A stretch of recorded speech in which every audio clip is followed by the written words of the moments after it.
బీహార్లో ఏదైనా సాధ్యమే భయ్యా.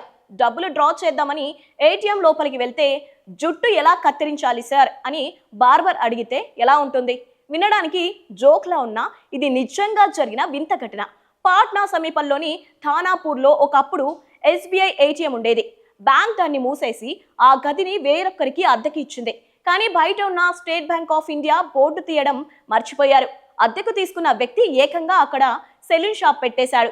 ఈ వీడియో వైరల్ అవ్వడంతో సోషల్ మీడియాలో మీమ్స్ వర్షం కురుస్తోంది. బ్యాంకింగ్ భాషలో లోన్ సెటిల్మెంట్ చేసుకుంటే హెయిర్ కట్ అంటారు. నెటిజన్లు దాన్ని లింక్ చేస్తూ ఎస్బీఐ అంటే మామూలుగా ఉండదు, కస్టమర్లకి డైరెక్ట్ గా హెయిర్ కట్ చేసేస్తోంది అని కామెంట్ చేస్తున్నారు. మరికొందరైతే ఎస్బీఐ తన సేవలను బాగా విస్తరించింది అని సెటైర్లు వేస్తున్నారు. అయితే ఈ వీడియో రచ్చ అవ్వడంతో సెలూన్ ఓనర్ మేల్కొన్నాడు. అర్జెంటుగా ఎస్బీఐ బోర్డు కనిపించకుండా దాని మీద పేపర్లు అతికించి కవర్ చేసేశాడు. కానీ అప్పటికే జరగాల్సిన డ్యామేజ్ జరిగిపోయింది.